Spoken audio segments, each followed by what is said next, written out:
Hey guys, welcome back to the channel, and we have big news, actually quite big news. Weapons and vehicles of the next update. And holy moly, Japan is gearing up for those tier 4 and later on tier 5 games. But there's gonna be so many types of weapons and vehicles added to the game within the next 2-3 patches. I'm just gonna throw it out. Maybe we should have 6 tiers instead of 5 and just have maybe we just need to have 1 and 2 play together, and then 3 and 4 play together, and then 5 and 6 play together. I don't know if there's enough for 5 and 6. If you just spread these guys out a little bit, I'm just gonna throw it out there. That's just one of my thoughts I'm having about matchmaking. But let's dive in straight away. Japan is gonna have a lot of stuff added, which is no surprise because they really have the least stuff in the whole game. Type 99 rifle early.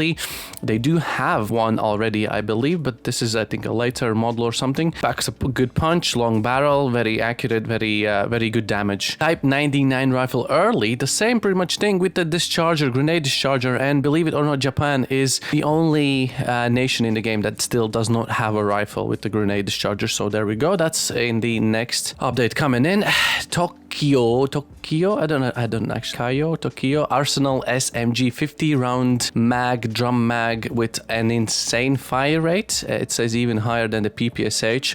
1200 RPMs is just insanely quick firing. I hope the recoil isn't gonna blow you to another planet. Type 94 Isuzu, and what you're looking at, right, is literally a truck. And we've reached the point where Enlisted is gonna introduce a mobile rally points, and as we know, the AP pre-order is already ongoing on the Enlisted website, but these things does not have any, these trucks are not gonna have any weapons. So you can see quite a good load of people in here. The only differences in between these are that how high are the walls up here. Like you can see, if you sit in here, you can still see the soldiers, so they're kind of vulnerable to the fire. Some of them has higher walls, and in my opinion, that's the only difference. And some of them are half-tracked. Most of them do have wheels.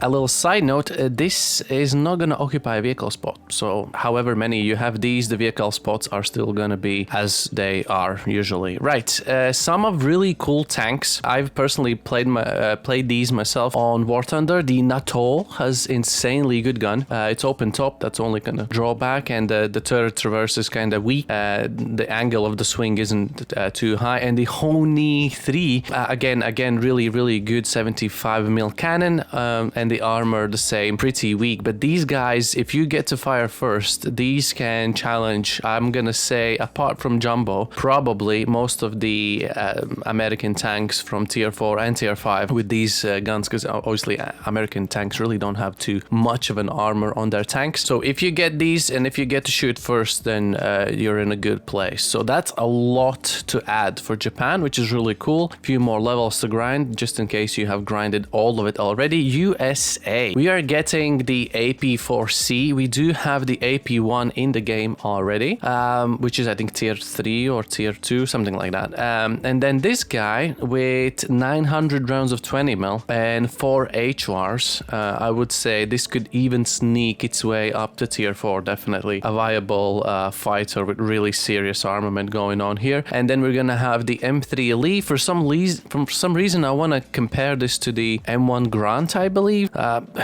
I guess you can kind of see the similarities there. 75mm, the large gun with the very poor traverse. You only traverse very little here. And then the 37mm on top with insanely trolly armor. People usually see this, they get confused and they don't even know where to look and where to shoot. But since Enlisted has the penetration marker, then I guess that kind of saves you every single time. What else is USA? Obviously, every nation is getting its mobile rally point because it needs to be balanced, and every nation needs it. So we're gonna have the Studebaker 6U1, which for me again is just a truck. Description does actually mention that these walls are high, so the soldiers are going to be safer in here, so that's pretty cool. And then we're going to have an M4A1 Sherman added to the family, because currently we have Sherman 2, then there's a gap, then we have M4A2, and then we have M4A3 105. So I think this could probably slot in between the Sherman 2 and the M4A2, I believe. This is just like a Sherman 2, only maybe slightly different armor layout. Pretty much those Shermans are extremely similar to almost call them the same. So again, you can see there are like 4 identical, well, almost identical tanks in one battle rating. It almost feels like we could have another battle rating, like just to kind of, I don't know how to explain this, just to have a little less vehicles in the same battle rating, because as soon as you grind to the last one in the battle rating, then the first few are just, why would you use them? Yeah, it's just, yeah. That's just my thoughts. Anyway, USSR are gonna have the Maxim Tokarev with the 100-round belt. Looks insanely cool if you have if you like LMGs. That's pretty cool. Okay, fire rate 600 rounds a minute. It's not gonna be the fastest thing on a battlefield, but certainly with 100 rounds, you can probably hold down the street for a good minute. And then the Gaz AAA truck, which is created on basis of the American Ford Model AA. Lower wall all around, so again the infantry is going to be more viable to gunfire, but yeah, again it's a mobile rally point, and these mobile rally points are functional as long as they're not damaged. As soon as they're damaged, I believe they do not function as rally points anymore, and they do not occupy vehicle slots. So what Germany is getting the SDKs at 7. I don't know the full name of this thing, and there are 2 things that I want to kind of talk about with regard to this thing. It has like this not like a cloth, but you know the material. Technically the soldiers are kind of covered, but I'm pretty sure you should be able to shoot straight through this, right? Like somewhat at least. So not sure how. The only difference is like you can't see where you're shooting, so you're just gonna kind of burst fire in here. And then the second thing is a half track. So I think on the most of the maps, the wheelie boys are gonna be quicker. The wheelie boys definitely gonna be quicker. Maybe on some muddier, swampy bits,